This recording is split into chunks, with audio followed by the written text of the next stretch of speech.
right. That's it.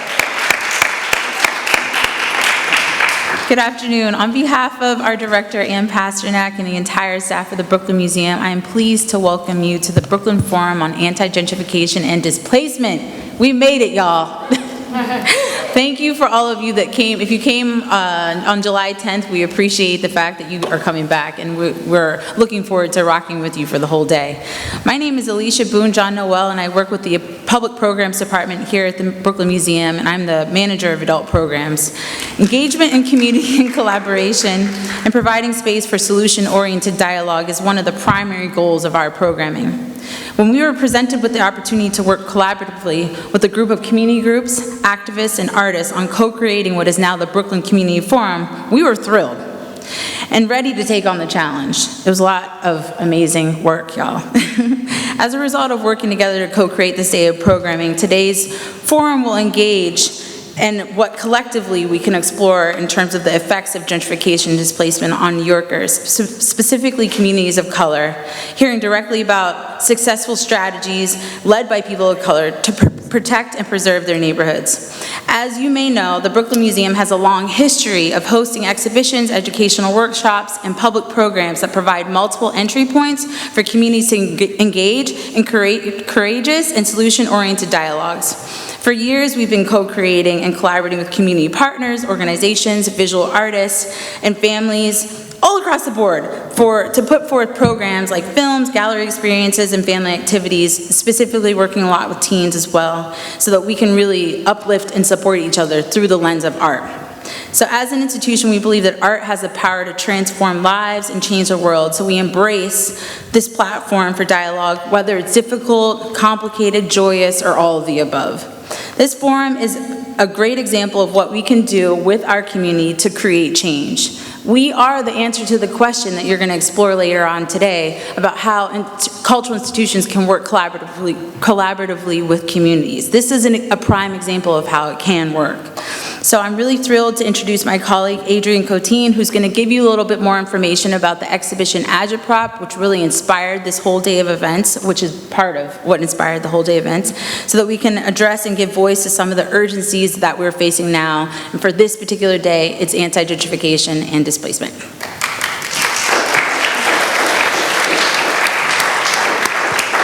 Thanks, Alicia. Hi, I'm Adrianne Coteen. I am the interim programs coordinator for the Elizabeth A. Sackler Center for Feminist Art here at the Brooklyn Museum, and I'm delighted to also help welcome you all here today.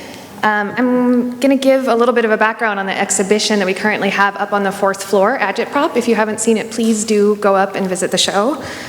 Several of the artists are here today, and we're part of creating this program.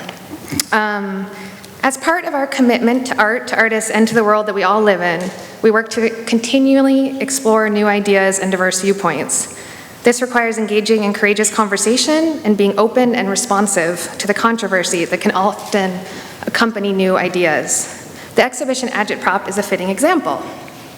The initial phase of the exhibition was curated by the Elizabeth A. Sackler Center curators, many of whom are here today: Catherine Morris, Stephanie Weisberg, Jess Wilcox, who is no longer with us, and Saisha Grayson, who is no longer with us. Agitprop grew from their collective thinking into a multi-phased experiment, which now includes 92 artists, 41 collectives from at least 23 different countries. It covers 105 years of history from 1911 to now, and reflects the work and priorities of 41 curators and curatorial groups. The projects in Agitprop highlight struggles for social justice since the turn of the 20th century, from women's suffrage and anti-lynching campaigns to contemporary demands for human rights, including gender equity, environmental advocacy, and protests against war, mass incarceration, and economic inequality. In November of last year, during the final stages of planning the first wave of the exhibition, the Brooklyn Museum rented space to an organization called Green Pearl for an annual conference called the Brooklyn Real Estate Summit. Artists, community organizers, and our neighbors banded together to protest the rental, expressing concerns about the lack of affordable housing and workspaces and the crisis of gentrification and displacement impacting our communities. The The Brooklyn Museum entered into a dialogue with some of the protesters, offering to host a public forum on these topics, thus beginning a series of ongoing conversations that have led to our convening here today. As Sackler family curator Catherine Morris has stated, Agitprop is above all a dialogue, a conversation, or even more accurately, many, many conversations. In addition to being a project intended to trace examples of artists working to instigate direct social and political change, Agitprop is also a project devoted to thinking about new ways to incorporate multiple and often complex voices into the curatorial process. And now, pointedly, the similar process happened here with this program today. We are grateful to the dialogues, to the feedback, to the partners we've worked with for many months to organize and co-present today's program. Each of you represents very vast networks of activists, community members, artists. This is your program, and we acknowledge the many hours devoted to shaping it into the community forum we are all participating in today. Alicia and I would like to thank, especially, the Artists of Color Block, the Brooklyn Anti-Gentrification Network, Movement to Protect the People, and select artists from the exhibition Agitprop. So now I'd like to welcome Alicia Boyd from Movement to Protect the People. She's been working very hard on this and is also my neighbor and fellow gym member. Thank you. So welcome. My tone is going to be different because I'm an activist and I don't work for the museum. The first thing I just want us to say is that we created sacred space out there. And so that sacred space we want to create here. And one of the things that when we create sacred space, we have to speak truth. We don't want to politicalize. We don't want to hide. We want to say the truth. And that's what this day is about. It's about speaking the truth about what's happening to us in our communities, what our politicians are doing to us, what our real estate industry is doing to us, and what we're doing to ourselves. So this panel is a representation of truth. And the people here, I hope, will be speaking the truth to you so that you can hear and respond appropriately back. But before I move forward, I have to say that this was a struggle to get this to happen. This is not an easy thing for a major cultural institution to produce something as radical as addressing one of the most money-making industries in New York City, and that is real estate. But I have to say, they did it. And I think part of the reason why they did it is because there were people inside of the museum who are facing the same issues that we're all facing, and that is rising rents, displacement, gentrification, being put out of homes that we've been in for decades. So it's really those people inside the museum. I want to first recognize one particular woman who is retiring. She is the head of the education program, and her name is, and I want to make sure I get her name correctly, Radia Harper.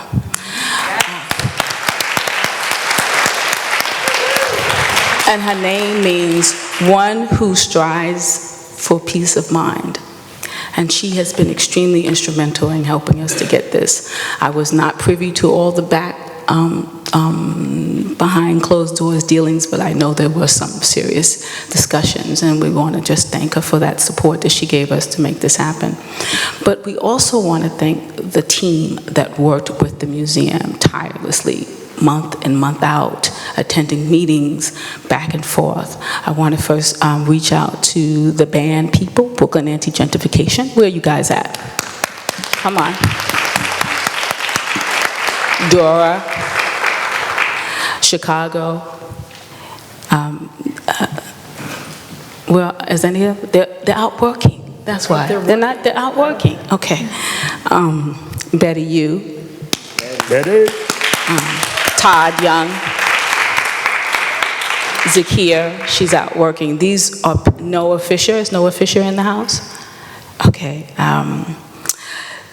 Antonio, are you around? There's Antonio in the back. These are the people that really made it possible for this to happen. And also, if you do go upstairs to the Agitprop show, there is the wall. We call on the wall in front of the forum. There is a video that was a prelude to this. So please go ahead and check that out. But this was made possible by Betty Yu. Yeah. Yes. and Noah Fisher, and Antonio in the back again. So it's really important for us to see that this was a collective.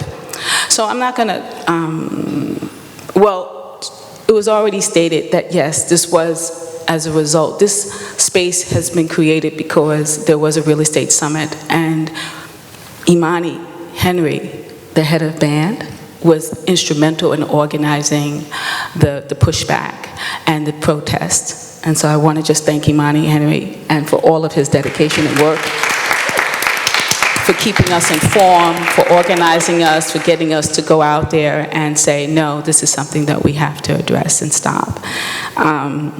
Also, there are a lot of artists from the MTOPP group that came together and fought really hard. Noah Fisher, Robert Sember, Anna Ozobak. Is Anna around? Is she? Anna, where are you at? There she is, up there. These are artists from the MTOPP that actually confronted the museum and said, hey, guys, you cannot do a real estate summit and not allow the people to have their own voice and have their own say. So these people are really important. Okay, so I'm not going to speak any longer. I just want to tell you the rationale for our program. The first panel program is really to start to demystify and stop letting people think that gentrification, displacement is just a wonderful thing, where you take these impoverished communities and you come in and you just beautify them. You know, you get better services and oh, we're doing such a wonderful thing. This panel is to show you that that is not the truth, that there's a lot of harm that's done with gentrification and displacement. But we don't want you to leave here thinking that, oh my God, it's all the horrible things and we can't do anything, and that's what the second panel is about. The second panel is about really showing you successful strategies and things that people have done, organizations and individuals have done to fight gentrification and displacement, and their success stories, so you can walk away with feeling like there is something that you also can do. So I know we're way past time, so I just wanted to go ahead and introduce Rob Robertson. What time is it, Rob Robertson? 12:41. Okay, 10 minutes, that's not bad. Okay, Rob Robinson, he's our moderator for it, and I'll just let him take over. So, thank you, Alicia. I'll just start out by saying Alicia sort of set a tone, but I always like to acknowledge people and places when I'm in a space. So I work as an activist around the world and don't often get the time to work in my own community. I live in Brooklyn. This is probably the second or third speaking arrangement that I've had in Brooklyn, so I appreciate being in the space. I appreciate the museum giving us the space, but I really appreciate Alicia because it is that relationship. Absolutely. Alicia's one of those people that has built up points with me, and if Alicia asks me to be in a space, I drop what I'm doing and I show up. So props to you, Alicia, because I understand the work you do and what you're about.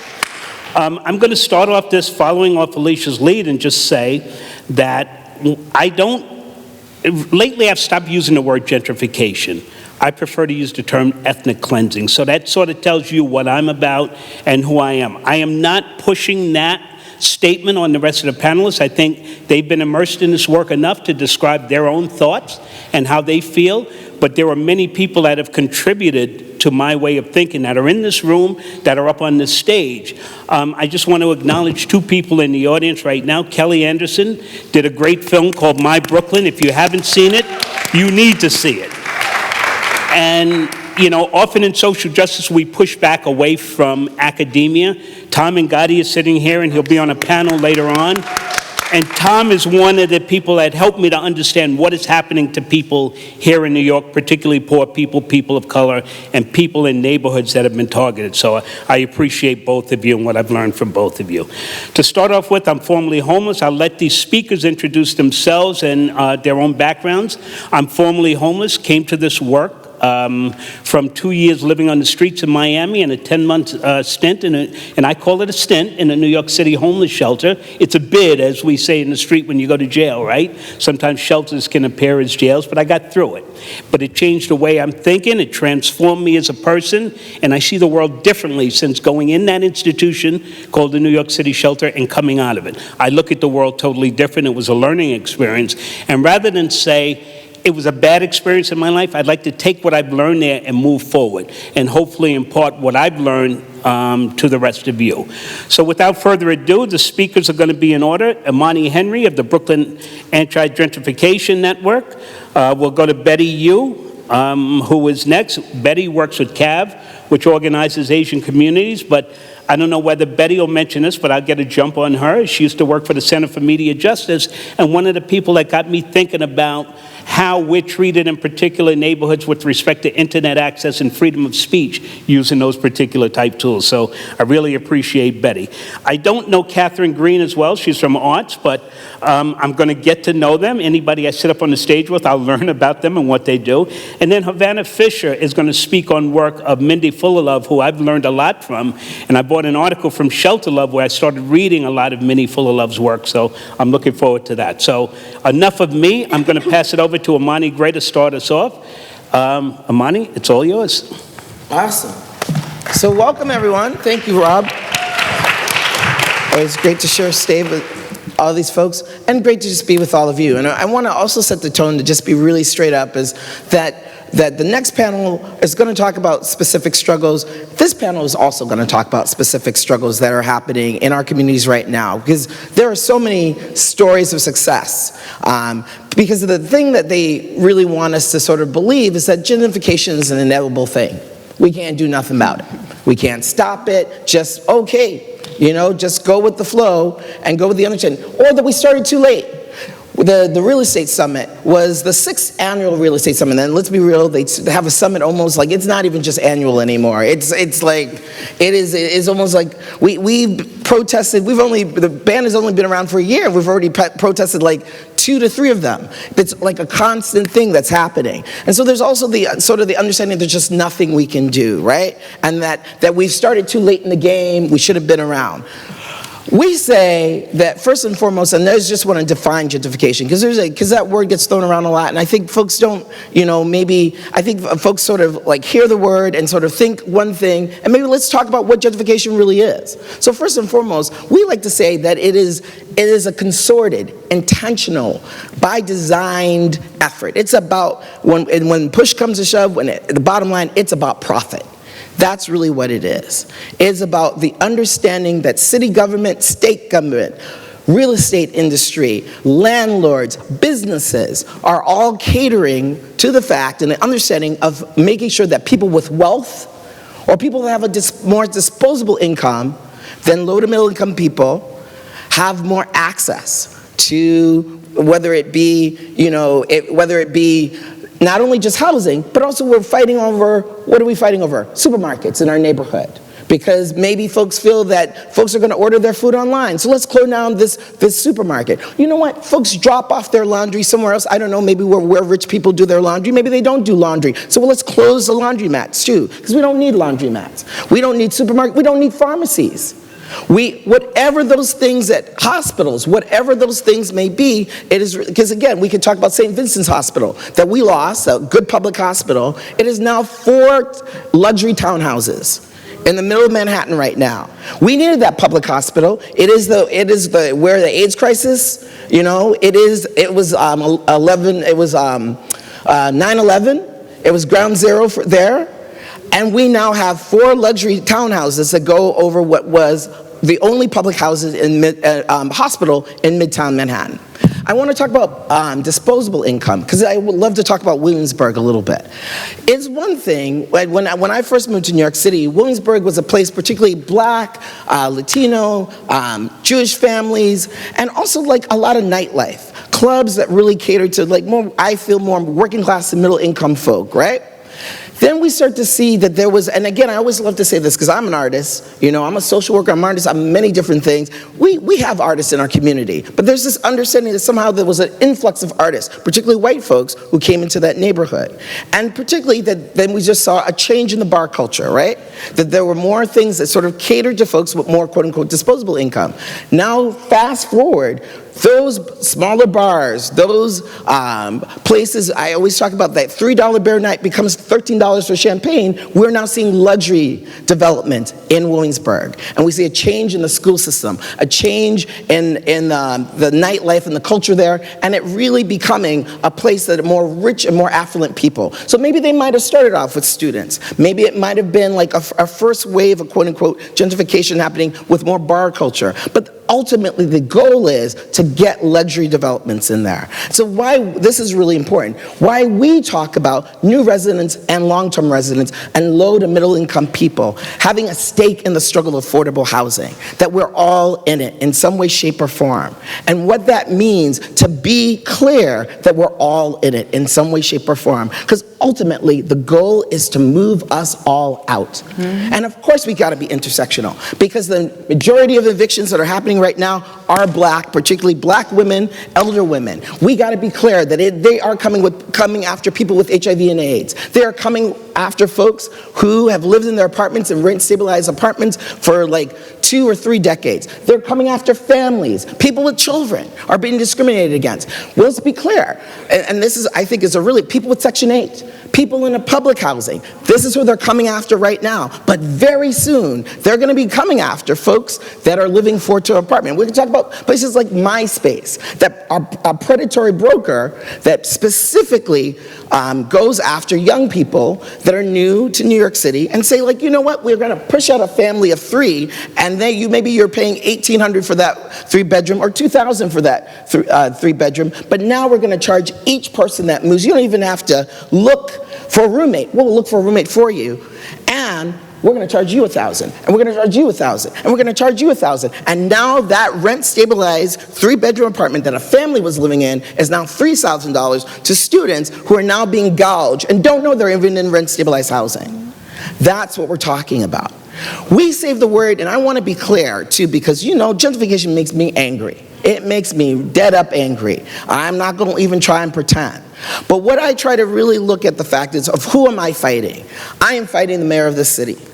I am fighting the politicians that had sold us out, that only 5 city council people voted against the mayor's plan that was created by a developer, a housing plan that takes and makes sure that 25% of the families that make under $25,000 a year are not even in this equation of what kind of like quote-unquote potential housing that could be built. And again, luxury housing.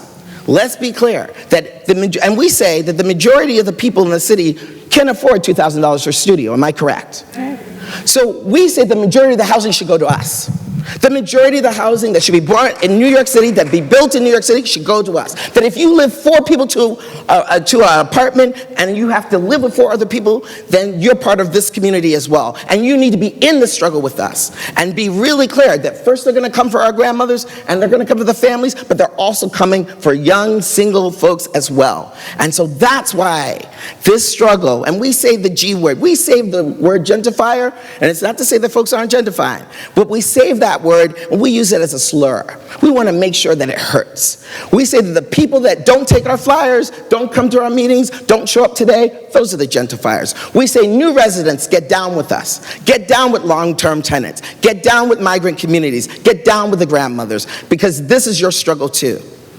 And so I'm going to stop, and my time is up. I hope to tell you a little bit more about some of the work that we're doing, but that's sort of as equality for Flatbush, for Brooklyn Anti-Gentrification Network, that's how we see gentrification. It is all of our struggle. It is all of our fight. We must be in it. Thank you, Imani. Thank you very much. I want to remind Imani and the audience that a former mayor by the name of Ed Koch once made the statement, if you can't afford to live in New York City, you should move, right? So as we go to the ballot box this November, it's something we should really think about before we push some buttons or pull some levers. Next up is Betty Yu, working with CAAAVE, organizing Asian communities. Betty? Okay, I don't know if this is live. Can you guys hear me? Yeah? How are you guys doing? Yeah? Thank you, Imani, for that context. I think it's really important to have that political sort of landscape overview that you provided us around the